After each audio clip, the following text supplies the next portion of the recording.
Hello everyone, Philip here. Oshi No Ko won't get any better. And by better, I mean more happy. This series is already amazing, fantastic. It goes through the entire route of why the entertainment industry is so horrible, and it deals with struggle. But unfortunately, none of that has ever resolved so far. So far, I'm on chapter 116 of the manga, and it's just gotten harder to read. This is a spoiler warning for up to chapter 116 of the manga. For those who haven't read it or want to keep watching the anime or keep reading it, please click away. And with that said, I'm going to explain now. The entire story deals with loss. We all know that Ai Hoshino had 2 kids, and then she brutally died. And now these kids want to grow up trying to live up to what their mom had for them. For Ruby, it was to become an idol. For Aqua, it was to become an actor. Both of them end up doing that, but out of different purpose. Aqua becomes an actor because he wants to try to get up to a high enough status where he can figure out who his father is by, going up to random people. Or, geez, why is that like that? By going up to random people, getting some DNA samples, and then finally doing some testing just to figure out who his father is.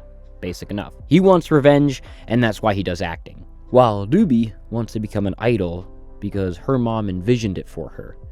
Ai was an idol, and now she wanted the same for her daughter. It's a fair enough thing to do. However, everything changes during that whole trip to where she was born. As you know, Ruby was reincarnated as Ruby from the original girl, Sarina-chan, who died in a hospital fatally one day. And she now went back to the town that she died in to film what were they filming? They were filming something for their idol group. That's what they were doing. So she ends up going there, and they haven't recovered the doctor's body. The doctor, as you remember, died in the original, and both Sarina-chan and the doctor had a very close relationship as the doctor was taking care of her, and she didn't really have a mother figure around, or a parent figure for that matter. The doctor kind of filled in that part. Ruby, unfortunately, through all of this, ends up finding the dead body and vows revenge against the person.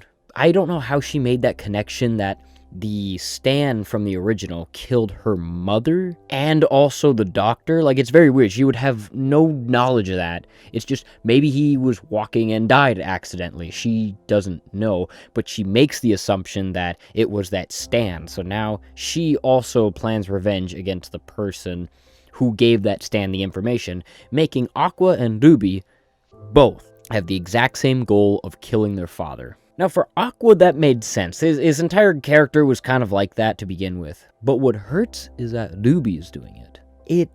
It hurts. And in a series like this, you can't take much more.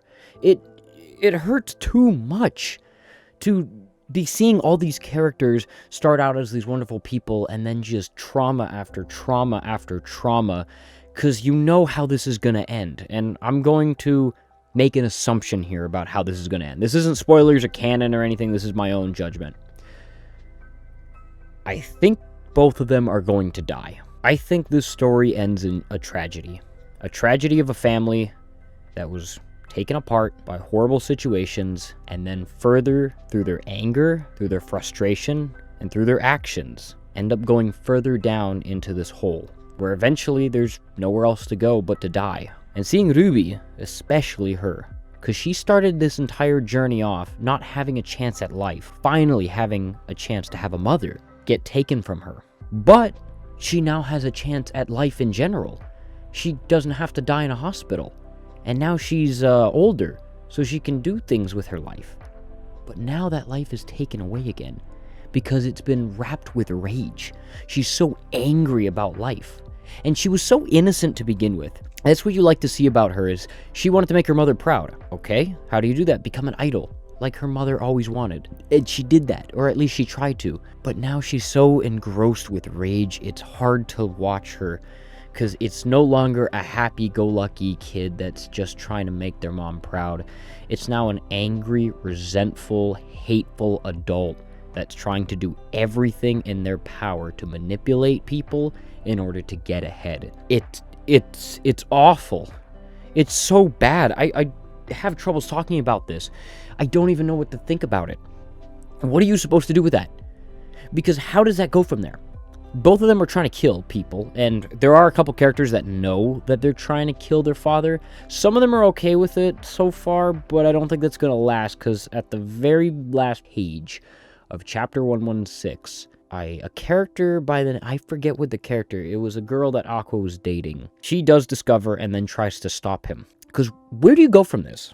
Think about it, logically. If you were someone and you were trying to kill another human, chances are it's either jail straight away. Like, no matter what happened in the situation, if someone killed something, like, you could post evidence about him and get him arrested. But the whole vengeance thing makes it that these characters want to kill. They don't want to take the appropriate route and be like, all right, this guy was directly connected to Ai Hoshino's death, meaning that he should go to prison for, assisted murder. No, they want to kill him. Where does that lead? Well, obviously, it's either jail, which would be insanely weird for these characters to be seen in jail, just rotting away after all they've suffered through, or they die. After you kill someone, people are not going to just look at you or turn a blind eye. No one does that. They're either going to report you, they're either going to say nothing, and now you just have to live with this fact, or eventually, things do catch up. Police reports go out. People will be like, hey, this guy's been missing for a while. What happened to him? And then people go find out, and then eventually, you're caught. Or the other way out is, once you're done all your revenge, what's left to live for? In the story, they do talk about Aqua when there was a fake positioning. So his fake father died, and he thought it was his real father. So he had this like big weight lifted off, and he's like, you know what? I'm gonna try acting. I'm gonna finally do what my mother told me to do, and that was to become an actor, to have fun in life. I guess that would be another way to go. But after murder, like, it might just end with these characters committing suicide or getting killed in the action due to all of this. I cannot imagine this anime, manga, any kind of promotion that they put out is going to end very good at all. Yeah, that's all I have to say about this. If it ends up like that, I don't know what I'm gonna do. That's so hard to watch. Watching these characters lose everything, gain everything, and then you watch them grow and grow, and they finally are happy. But then something happens, and they're so full of hate. So full of hate. Human hate is such an enemy. People are angry. People are hurt. And to watch characters so innocent as them take this downward path it's heartbreaking. So that's all I'm going to talk about with these, this spoiler-ish kind of plot narrative that I got spinning here. Thank you all so much for watching. I hope you guys did enjoy, and I will see you all in another video live stream. Goodbye.